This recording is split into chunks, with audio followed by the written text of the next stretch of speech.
All right, everybody, get comfortable. We got a couple pages here.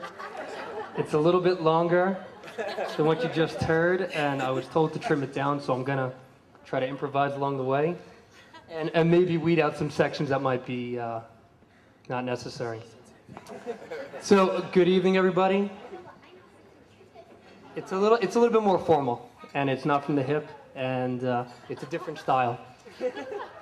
Good evening, everybody. Delivering this speech is a matter of first impression for me, and so I hope you all find, I find the comfort zone, allowing me to deliver a calm, audible, free, and somewhat captivating speech for you all. Statistics have shown that people are more paranoid of delivering public speeches than actually dying and standing up here before you all. I can see why that is the case. Hopefully the earlier cocktails and the sip will help numb my nerves.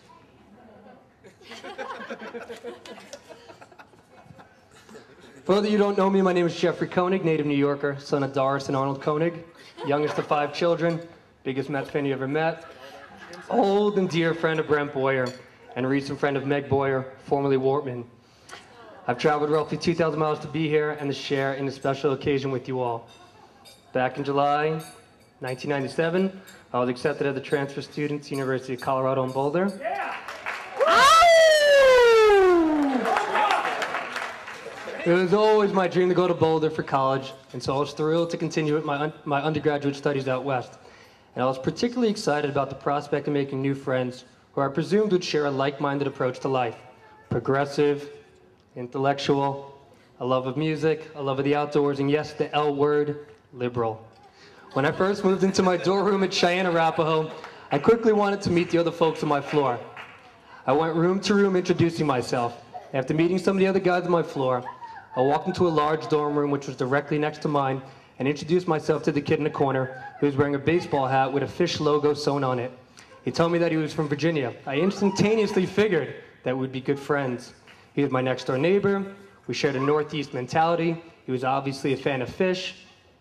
However, in spite of all these common interests, I would eventually learn that this kid, Brent Boyer, had a too cool for school mentality.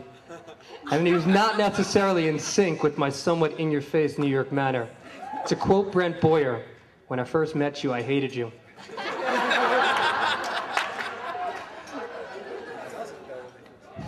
And that seems to be a common theme amongst all my friends.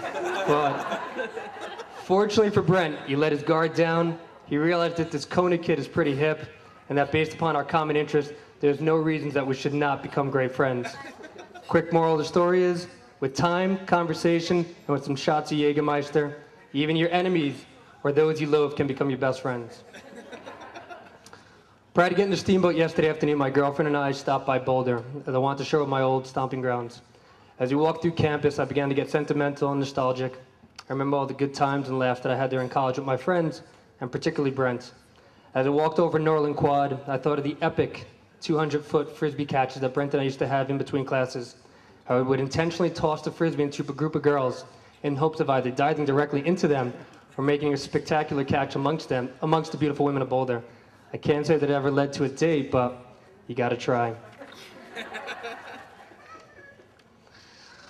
While strolling through Boulder yesterday, I also began to look